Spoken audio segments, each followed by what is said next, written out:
Bonjour à toutes et à tous, je suis très heureuse d'être ici, merci pour l'invitation. Il y a beaucoup de choses qui vont faire écho peut-être dans ce que j'ai pensé à vous dire ce matin, suite à toutes les tables rondes et aux interventions qui ont eu lieu. Peut-être déjà pour me présenter, donc je m'appelle Maëva Tordo et moi je dirige la Blue Factory. Donc la Blue Factory, c'est l'incubateur de ESCP Business School que vous connaissez sans doute, qui est une école qui a plus de 200 ans et qui est située dans 5 villes en Europe, à Paris, Londres, Madrid, Berlin et Turin, et avec une autre antenne aussi à Varsovie.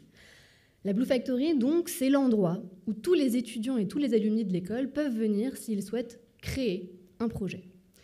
Pour vous dire, moi je suis dans cette aventure depuis quasiment le début parce que, en arrivant à l'ESCP où j'ai étudié en 2006, j'ai rencontré un peu par hasard la prof d'entrepreneuriat qui venait elle-même d'être recrutée pour développer l'entrepreneuriat. Et ça a été une grande aventure pour moi parce que venant d'un parcours littéraire, je suis arrivée dans une école de commerce où franchement, je ne comprenais pas très bien les codes, on a parlé beaucoup de ça. C'était quelque chose d'assez étrange pour moi. Et surtout, je cherchais de manière assez intuitive un endroit dans lequel on pouvait utiliser la gestion, non pas comme une fin, mais comme un moyen, et retrouver de la créativité, tous les questionnements que j'avais retrouvés en Cagne à l'époque, en philo, en lettres, etc. Et j'ai trouvé ça dans l'entrepreneuriat en découvrant aussi par hasard assez rapidement ce qu'on appelait à l'époque l'entrepreneuriat social, dont on parle encore aujourd'hui, mais on parle plus d'entrepreneuriat à impact. Mais il faut imaginer qu'en 2006, l'entrepreneuriat social, c'était totalement invisible. C'était quelque chose dont on ne parlait pas du tout. Et moi, je trouvais ça passionnant de rencontrer des personnes, dont on a vu d'ailleurs quelques projets ici aujourd'hui, qui mettaient tout leur cœur, toute leur créativité, toute leur liberté à proposer de nouveaux modèles, tout en utilisant évidemment des principes de gestion extrêmement solides et durables. Bon, voilà comment je me suis retrouvée dans cette aventure. Et donc la Blue Factory, il faut imaginer que quand elle a été mise en place, donc elle a été développée notamment grâce à des anciens élèves de l'ESCP qui développaient des entreprises eux-mêmes et qui n'étaient pas encore tout à fait reconnus parce que ce n'était pas encore la mode de l'entrepreneuriat à ce moment-là. Il faut savoir qu'au début de la Blue Factory, donc dans les années 2009, 2010, 2011, 2012, à ce moment-là, il y a un problème, je pense, très fort qui a amené justement ce sujet de l'inclusion par l'entrepreneuriat à enfermer l'entrepreneuriat à la définition de start-up. Pour vous dire très concrètement, moi, mon quotidien, c'est de rencontrer des porteurs de projets qui ont envie de se lancer. Et qu'est-ce que je vois ? Je vois des personnes qui ont en général 20 à 30 ans, qui arrivent avec des idées reçues, des préconceptions qui enferment totalement leur capacité créative. Et c'est ce qui s'est passé notamment à cette époque où finalement le modèle dominant, celui qui était présenté le plus souvent, c'était le fait de développer une entreprise numérique qui allait se développer extrêmement vite avec des investissements très importants et qui allait correspondre à ce qu'on appelait à l'époque les fameux accélérateurs très copiés sur les modèles américains. Le problème, à cette époque-là, en tout cas que moi j'ai vu, c'était de me dire, mais finalement, entrepreneuriat, moi, ce qui m'intéressait là-dedans, ce qui me motivait, c'était cette grande aventure qui s'ouvrait. C'était le fait que pour la première fois, on n'avait pas un métier tout tracé, on n'avait pas des cases à cocher et des échelons auxquels correspondre, mais on pouvait, pour une fois, vraiment partir à l'aventure et créer quelque chose qui n'avait jamais existé. C'est pour ça que ce qui a vraiment changé les choses, c'est quand l'ensemble des structures d'accompagnement, parce qu'à cette époque-là, vous avez eu de plus en plus de structures d'accompagnement qui ont été développées, quand elles ont commencé à s'ouvrir et qu'elles se sont autorisées à sélectionner des types de projets et à accompagner des types de projets qui ne correspondaient pas à ces fameux critères start-up.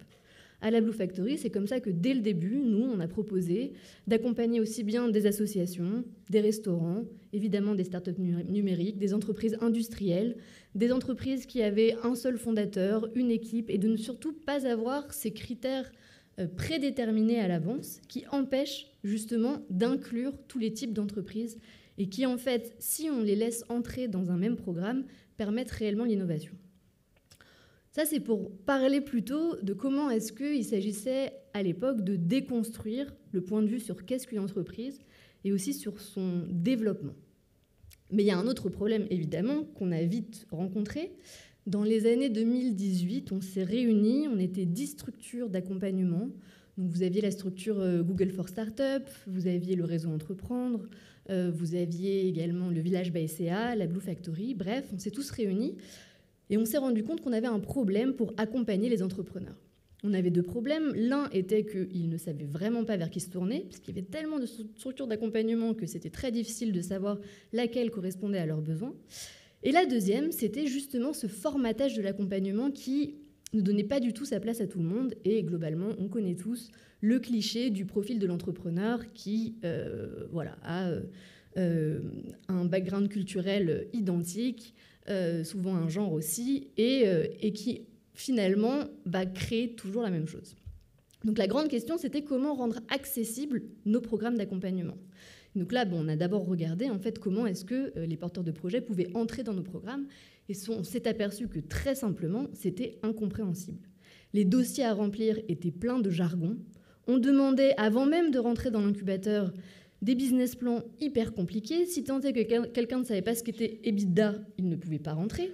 Les questions sur quelle est votre analyse concurrentielle, quelle est la taille de votre marché, toutes ces questions-là paraissaient, pour les gens du sérail, très claires, mais pour des personnes qui n'étaient pas du tout adaptées, n'y comprenaient rien.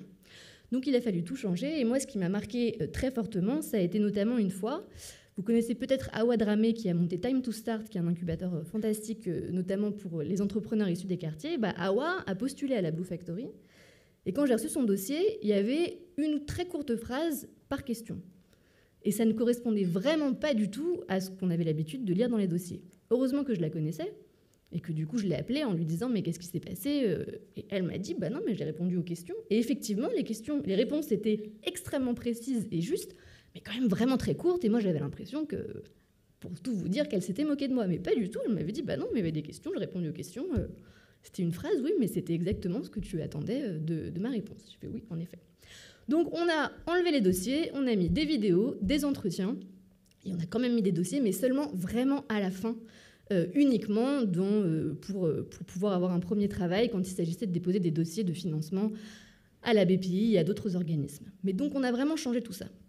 Dans l'accompagnement, j'ai eu des expériences vraiment extraordinaires qui ont conforté en fait cette nécessité de faire fi de tout ce jargon et de simplifier le plus possible les choses. L'année dernière, on a eu la chance, grâce au financement de la Fondation Malakoff Humanis pour le handicap, d'accompagner 8 associations dans le domaine du handicap. Des associations qui, pour certaines, avaient une seule personne dans l'association, et d'autres qui étaient quand même nationales beaucoup plus grandes. Et le but, nous ont-ils demandé, c'était de leur apporter un accompagnement extra-financier, donc plutôt quelque chose autour de la gestion de leur association. Et là, un moment extrêmement drôle a été quand un entrepreneur de notre communauté a commencé à vouloir leur faire une formation sur la vente. Et quand il a commencé à parler de CSM, SDR, BDR, lead generation, etc., j'ai l'impression que je me suis transformée en traductrice pour tout expliquer. Alors oui, on peut imaginer que pour des associations, c'est pas clair, mais la réalité, c'est que pour l'ensemble d'entre nous, il y a plein de choses qu'on comprend pas. Et donc, si on pouvait simplifier les choses, je pense que l'inclusion par l'entrepreneuriat nous donnerait tous accès à cet entrepreneuriat, et en arrêtant d'accepter parfois des choses qui sont trop compliquées. Et pour vous dire, pour ma part, j'ai régulièrement l'habitude de demander à ChatGPT de m'expliquer de manière extrêmement simple et synthétique certains concepts qui parfois sont un peu trop difficiles à capter. Qu'est-ce que je peux vous dire encore peut-être pour terminer ?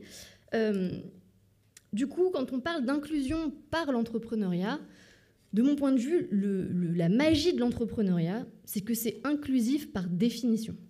Par nature, encore une fois, l'entrepreneuriat, c'est une aventure. C'est se jeter dans l'inconnu. Qui qu'on soit, on ne sait pas ce qui va se passer, on ne sait pas comment ça va se passer, et si on veut vraiment innover, on est obligé de complètement s'ouvrir. On est d'accord, il y a une grande différence au niveau du système, sur l'accès au financement, sur le réseau et sur un certain nombre de ressources que certaines personnes n'ont pas. Si déjà on arrêtait d'avoir des codes et un jargon incompréhensibles, on donnerait accès à l'entrepreneuriat à beaucoup plus de monde. Et si également on sortait d'une certaine idée de la rapidité de l'entrepreneuriat, d'une certaine idée des méthodes entrepreneuriales, on libérerait aussi beaucoup la créativité. Et ça, je le dis aussi pour des personnes qui ne sont pas particulièrement défavorisées ou en difficulté. Encore une fois, tous les jours, je vois des entrepreneurs de l'ESCP qui viennent me voir parce qu'ils veulent créer et qui sont bloqués dans leur mouvement créatif parce qu'ils ont plein d'idées sur comment ça doit se passer et à quelle vitesse ça doit aller. J'ai l'habitude de leur dire qu'on ne tire pas sur les fleurs pour qu'elles poussent.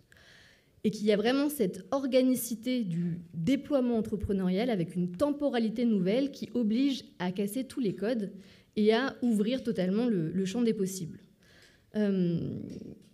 Donc pour conclure et vous partager selon moi ce que j'observe en fait tous les jours et qui permet vraiment à un entrepreneuriat d'être inclusif, c'est plutôt quand les entrepreneurs travaillent sur eux-mêmes et qu'eux-mêmes, ils incluent en eux-mêmes toutes leurs facettes et qu'ils sortent des rails qui souvent ont été mis en place au temps de l'éducation. Et donc là, je boucle quand même avec cette intervention initiale sur laquelle le président a beaucoup insisté sur l'importance de l'éducation. C'est absolument essentiel. On crée des sillons et des carcans d'action et de pensée depuis nos plus jeunes âges, et cela empêche complètement les entrepreneurs de créer.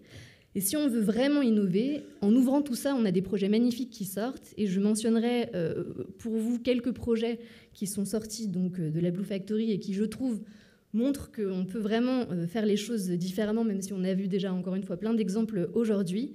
Je pense à Swag Studio. C'est un studio de danse qui a été créé à Paris, dans le quartier de Belleville. Il y a maintenant un nouveau studio à Marseille. C'est Pauline qui l'a créé. Quand elle est arrivée à la Blue Factory, elle était consultante dans une entreprise qui avait des projets en Afrique, mais elle était passionnée par les questions des réfugiés et de la danse. Elle adorait danser, mais elle avait très peur de danser parce qu'elle n'osait pas aller sur le dance floor. Et donc, du coup, elle a créé Swag Studio, qui est un studio de danse maintenant, qui à la fois est à destination de toutes les personnes qui n'osent pas aller bouger sur le dance floor et qui trouvent que les cours de danse sont un peu coincés et difficiles à appréhender. Mais surtout, tous les professeurs sont des personnes migrantes et réfugiées qui apportent une toute autre vision de l'inclusion et de la danse et qui font danser justement tous les publics ensemble. Une autre personne, c'est Laura. Laura, elle est belge et elle est partie au Sénégal à la base pour développer un projet de micro-assurance. Et en étant commerciale pour cette micro-assurance, elle s'est rendue compte que le problème, c'est que les gens n'avaient pas d'argent pour acheter l'assurance. Et donc, ce qu'elle s'est dit, comment je peux réussir à aider les personnes à avoir des revenus ? Et elle a rencontré quelqu'un qui lui a dit, on a un gros problème au Sénégal, c'est que les mangues tombent par terre et qu'on ne peut pas toutes les manger parce que quand c'est la saison des mangues, il y a trop de mangues et on ne peut pas tout manger. Et donc, elle s'est dit, du coup, ce qu'on va faire, c'est qu'on va créer de l'emploi pour que des personnes transforment les mangues en mangues séchées. Et c'est comme ça qu'elle a créé son usine et qu'elle a à l'emploi 60 femmes aujourd'hui qui donc transforment les mangues en mangues séchées. Ça s'appelle Au Fruity, c'est délicieux et vous pouvez même en acheter en France. Et peut-être la dernière, Justine, c'est un peu par hasard si j'ai que des femmes, mais elle s'est aussi associée avec deux cofondateurs masculins, qui a monté Circuleg. Ici, c'est peut-être un dernier point qui pour moi est très important, c'est que l'origine de Circuleg a été possible grâce au fait que Justine a rencontré un cofondateur à AgroParisTech, elle qui avait étudié à l'ESCP. Ça, c'est un autre des gros problèmes de l'inclusion dans l'entrepreneuriat, c'est la non-mixité de nos études. Et le fait de devoir absolument croiser les mondes de nos différentes écoles. Et bref, Circuleg, en étant assez naïfs, ils se sont dit, tiens, qu'est-ce qu'on pourrait faire avec des coquilles d'œufs ? Parce qu'ils se sont rendus compte qu'en France, il y avait des casseries et des milliers de coquilles d'œufs qui étaient jetées et dont on ne faisait rien chaque année. Et donc, avec une recherche qui est un brevet qui a été déposé, ils ont pu travailler sur les coquilles d'œufs et se rendre compte qu'ils pouvaient séparer différentes parties de membrane de la coquille d'œuf. Donc, notamment à l'intérieur, vous avez une membrane de collagène, mais à l'extérieur, vous avez également, dans la partie plus marron, on va dire, de la coquille, des éléments que vous pouvez réinvestir dans l'industrie automobile et dans l'alimentation aussi humaine et animale. Et donc, voilà, Circuleg a un magnifique projet qui a créé son usine dans l'Ouest. J'espère avec tout ça vous avoir aussi, vous aussi, donné l'envie d'entreprendre, même dans vos entreprises que vous faites déjà tous, quand vous avez créé la vôtre, et quand vos salariés et vos employés peuvent eux aussi avoir cette dimension-là. Parce que pour moi, une dernière chose très importante, c'est que l'entrepreneuriat, c'est vraiment notre nature humaine, c'est le fait de savoir créer. Tous les enfants sont des entrepreneurs, nous sommes tous des entrepreneurs. Et qu'en réalité, donner cette place à chacun, que l'on soit en difficulté ou non, c'est vraiment ce qui peut faire avancer les choses tous ensemble. Merci beaucoup.